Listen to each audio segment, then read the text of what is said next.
ready? Okay, well, good morning, Queensland, and what an exciting day today. So we've got some great news. So not only is it State of Origin Day, but of course a fantastic announcement today with United Airlines. United Airlines will be flying 3 times a week from San Francisco into Brisbane on the beautiful Dreamliners starting in October. This is from our $200 million aviation attraction fund. This is about getting more international flights back into Brisbane, back into the gateway to the rest of Queensland, but also we know that with last week we announced that the cruise industry was back, and today essentially international travel is back. This is absolutely wonderful news for Queensland. I'm absolutely delighted to have this partnership with the Brisbane Airport. I want to thank Tourism Minister Stirling Hinchliffe for working through the details of this fantastic opportunity for Queenslanders. And I know Queenslanders, they're going to be jumping online as soon as possible to book their flights to San Francisco. Big thank you to Samuel from United Airlines for joining us here today for this absolutely significant announcement, and we look forward that this is the start of many, many more to come. I'll hand over to the Minister. Thank you, Premier. It is wonderful to be here at Brisbane Airport to celebrate this announcement of 3 flights a week direct from San Francisco to Brisbane, bringing so many opportunities for visitors from across the United States and across North America to enjoy all the delights of Queensland. This opportunity for these direct flights with partnership between Brisbane Airport Corporation, the Palaszczuk government and United Airlines is an outstanding step forward in terms of the success of this aviation attraction fund. That commitment, that $200 million commitment to putting our best foot forward to rebound and re-establish our international connectivity, to bring international tourists and visitors to Queensland, and also provide that opportunity for cargo in the hold to get out to the world from our great Queensland exporters is all part of how we're rebuilding off the back of the impacts of the global pandemic, rebuilding our tourism industry, rebuilding our economy. This is a great example of a very positive light at the end of the runway. We're excited about how this will not only deliver the tourism opportunities, deliver the business and investment engagement opportunities for ongoing trade, but also that export opportunity in the whole as well. No question that the connection with United, the world's second largest airline, is a very important message to the world, and a very important message for our tourism industry to have that confidence about our pathway backwards to success and our pathway back to the $6 billion international tourism industry that we've enjoyed here traditionally in Queensland. So pleased to have the support of the Premier and the rest of my team to make sure that that package happened. So pleased to have the support of our partners like Brisbane Airport Corporation, and to be able to establish this great relationship with United Airlines. Thank you in particular to Samuel for coming to be part of this announcement today, and look forward to working with you in the lead up to October as we promote Queensland as an outstanding destination and promote this direct connectivity. Thank you. Good. Good morning. This announcement is great news for Australia, it's great news for Queensland, it's very good news for Brisbane and Brisbane Airport Corporation, and it's good news for United Airlines. Finally, after 2 very difficult years, we see our industry recovering. We had days here at Brisbane Airport with virtually no international travellers. And the good news is we're back at 40% of pre-COVID levels. But with an announcement like this, it's pretty obvious that we're not only seeing the end of the tunnel, the light at the end of the tunnel, but we're out of the tunnel. And the fact that United Airlines is committing resources, aircraft, and investments to fly the route between Brisbane and San Francisco is a great testament of that. This wouldn't be possible without teamwork. And I think that's probably one of the most important messages from me today. The teamwork between the Palaszczuk government, Brisbane Airport Corporation, the tourism organisations and the airline United have been paying off. What we can see is the 200 million fighting fund that has been created is actually working, and this announcement is, in our view, only the start of what we will see in the immediate future. We're competing for airlines, for capacity with all airports in the world. We've got a great product to sell, and a lot of people are aware of that. But with this money, we're able to share a bit of the risks with the airlines for restarting or starting up operations to Brisbane Airport.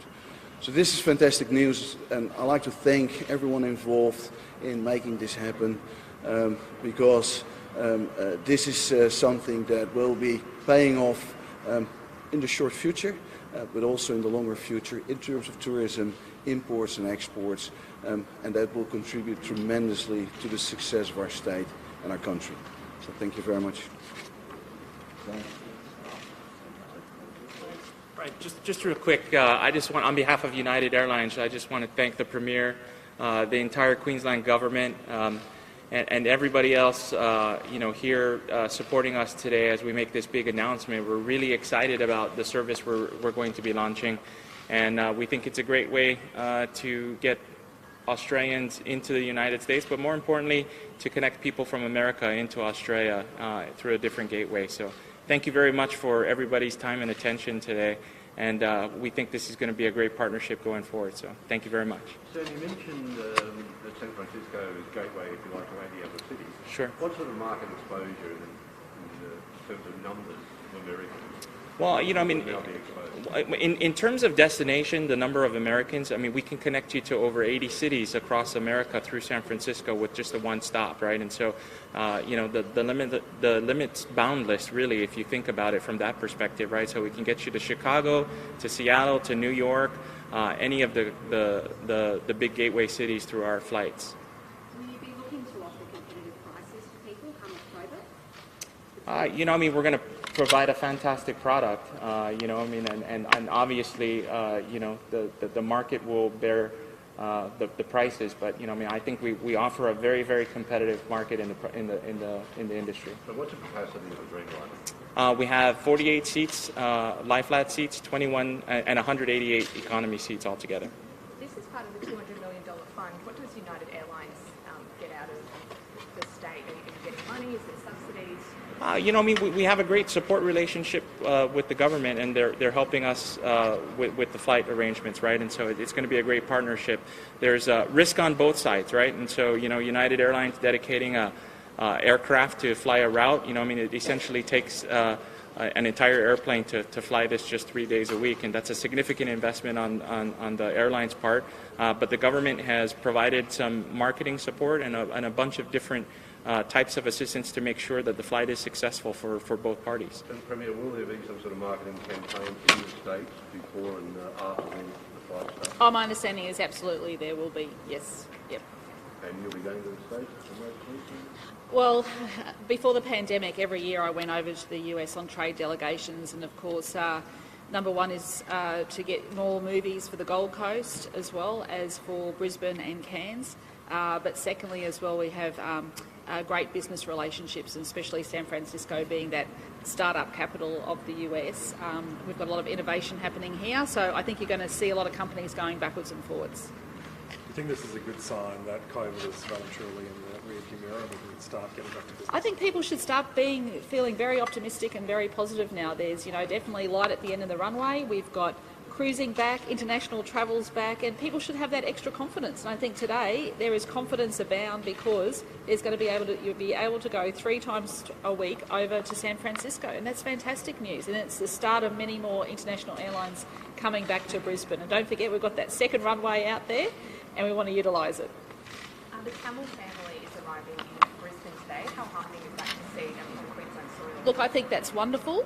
I think it means a lot to the community, and I think it means a lot to that family. And I just reflect and think about what that family has gone through over the last few years, and they're returning home.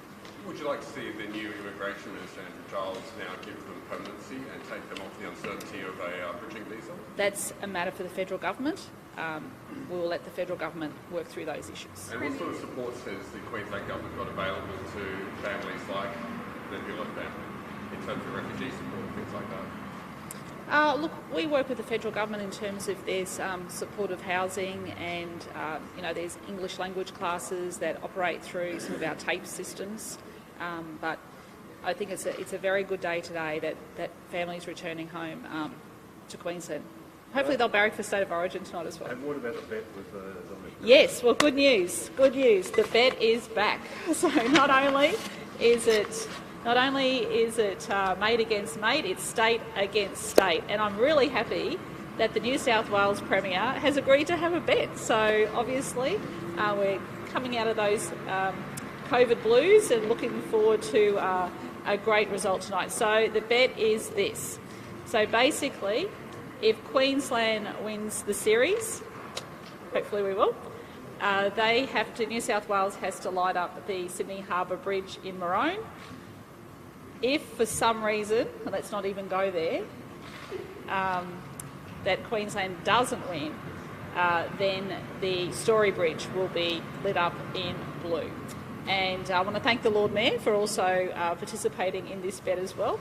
So this is wonderful news, and I've already conveyed to Daly Cherry Evans my best for tonight on behalf of all of Queensland. So go Queensland. Okay, on another matter, the Yes. AMA today is calling for $2.2 billion over the next financial year for the health system, and the government approved that. I'm just saying very clearly it is a record health budget, so you don't have long to wait. But honestly, we have given this a lot of serious thought, serious deliberation, and Queensland is going to see a record health budget, the likes of which they've never seen in their lifetime. Is that within the ballpark, though, that the AMA I'm is not. requesting? You can try to draw me out, but you're not going to today. Will the government be looking to raise the toll royalties tax in order to fund the health budget? Look, I know the Treasurer has made some comments about this morning, and let me say this very clearly. The Treasurer will enter into some dialogue, some talks with some of the companies. But let me say this, we had a royalty freeze and we honoured that commitment. Now coal companies are receiving record prices, the likes of which we've never seen before, record prices. And I think it is only just that the Treasurer has these talks, and I think every Queenslander would support that.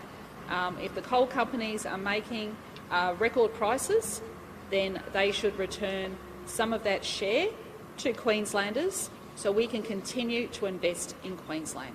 On housing, obviously there was a lot of money in last year's budget to build for public housing. $2.9 The mental billion. health report, though, talked about more needing to be done so people can remain in secure housing. A lot of mental health spokespeople were talking about, maybe there needs to be some more help to remain in private rental housing for people who are, I guess, ending up living in their cars in the current climate. Is that something you'll look at in the budget as well? Look, as we know, that comprehensive report on mental health came down yesterday. It's very detailed, over 50 recommendations. Government will work through those issues. Housing stress is an issue nationally. It's an issue in Queensland, it's an issue in New South Wales, it's everywhere across the nation. So I obviously do expect that when we have our National Cabinet meeting in the very near future, we will also be discussing these pressures that are being experienced across the nation. Do governments need to do more to help people stay in private rentals, though? It's a very complex issue with rental housing. The prices are going up. It is a very difficult situation. Some people are having to move out of their housing. Market prices are going up. These are pressures which are being felt nationally. How's the flu jab uptake going at the moment? I'll find out for you. But yeah, the uptake was great. I remember last week was 14.7%. I'm assuming it would have increased from them. So can I please remind Queenslanders, you have until the end of June to get your free flu vaccination. It is a very bad flu season, and it will protect yourself and it will protect your family. Okay. There was $100 million that paid for by mining companies and Queensland Government a couple of budgets ago that was supposed to fund community stuff in regional communities. Was that all being spent at this point, you know? I'll have to find out. Okay, thank you. Go the Maroons. We're just going to have a look at something.